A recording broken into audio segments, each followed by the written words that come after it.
What's up, everybody? Welcome to the Existential Stoic Podcast. Today is a quick fix number 37, being more influential. As if influential wasn't enough, we're going to talk about being more influential.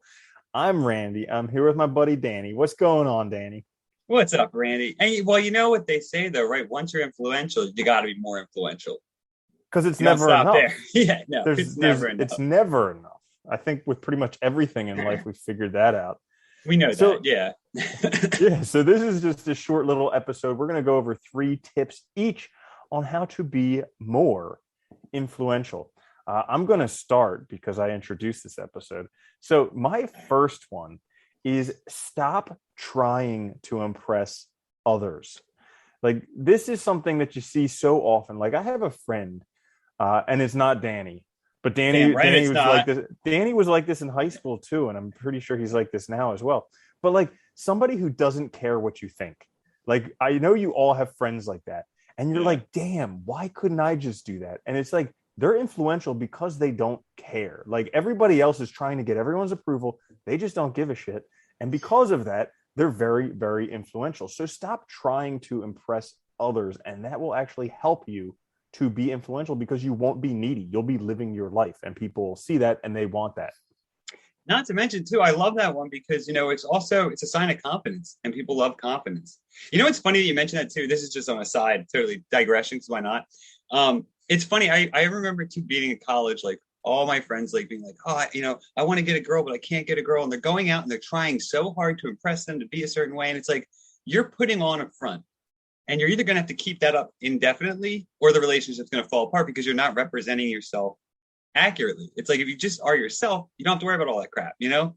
It's like, It's so funny. That's one of the biggest scams about the whole pickup thing is they try and convince you to be some alpha male, which you're not. So you'll get the girl, you'll sleep with her once, and then she'll realize you're not an alpha male and she'll dump you. Like, it's the dumbest thing ever. Yeah, it is. It really is.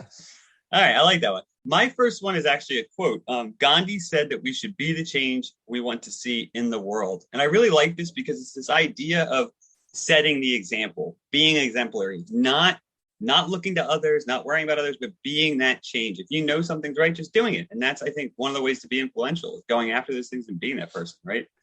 Dude, I love that quote. Like, I feel like that's had a large impact in my life, that quote.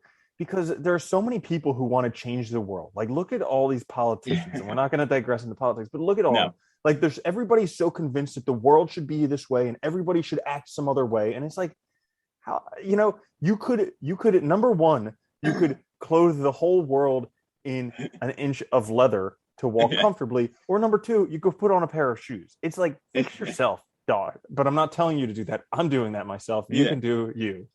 Well, but it's funny, right? It's like you can do you, and I think that's important because you're right. All those people, like those politicians and stuff, they're all looking outside, trying to blame others and trying to, be self-righteous, but they're not doing shit themselves. And I think that's the biggest fault.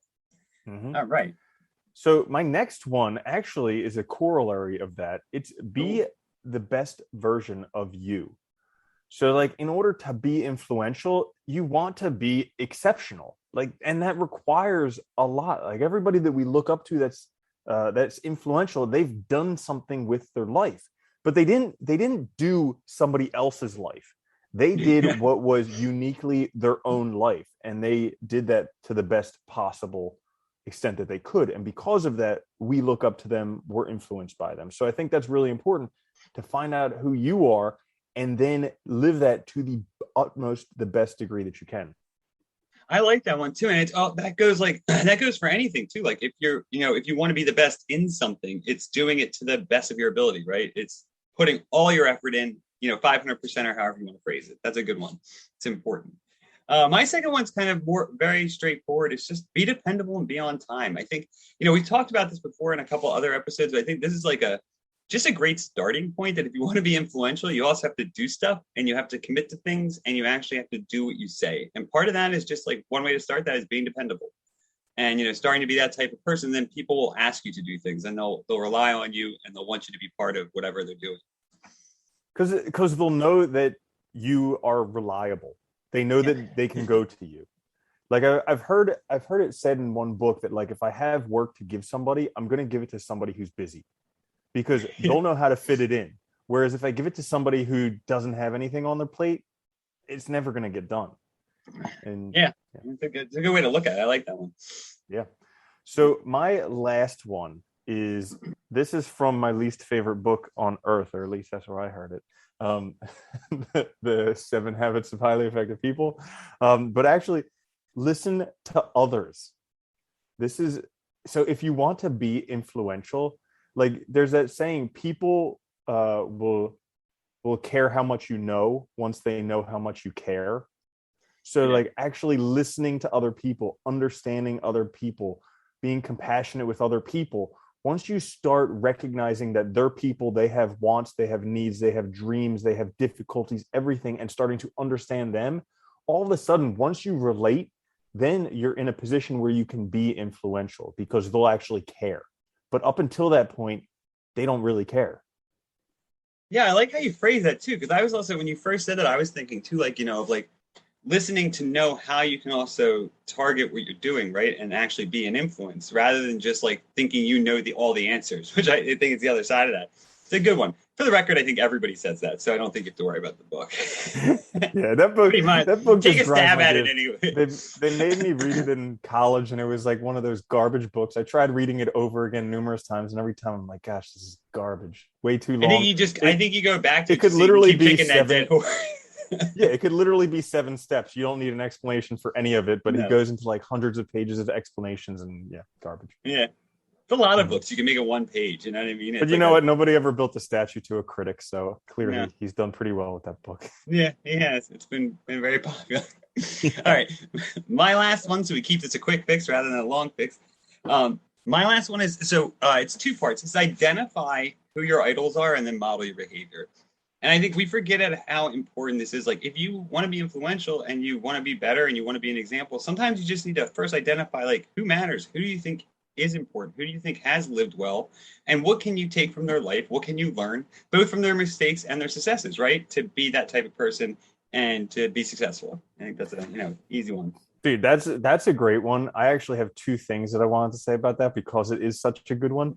So the first one, like reading biographies of people's lives, because you can take 80 years, you can condense it into a book that'll take you a few hours to read, and you can gain all that knowledge. So that's like huge. Modeling people, very, very helpful. The second thing for being influential, I've read about how the most popular person in the room is usually the person who's going around introducing themselves to everybody. It's counterintuitive to what we think, because we think we need to be somebody so everybody will come talk to us. But generally, the most popular person in the room is actually the person who's doing what's within their own control and introducing themselves to everybody. I want to add something too. I love what you said about biographies, because I was thinking about that the other day. I think reading biographies is great too, because you also realize how hard people struggled. Like, no matter who it is, whether you're talking about like somebody who started a business or like a philosopher or whatever, like you see how difficult times they had, and that it's not always easy and peachy, and we're seeing the end result. And I think that's also important when you're modeling, right? Is that we're looking at kind of the consequence, not the process. So yeah, that's a good way to think. Absolutely. Nice. So that in a nutshell is being more influential, not just influential, but being more influential. So. Yeah, this is the Existential Stoic podcast. You can listen to us on the podcast services. You can watch us on YouTube. I'm Randy. That's my buddy, Danny. I'll see you later, Danny. Later, Randy.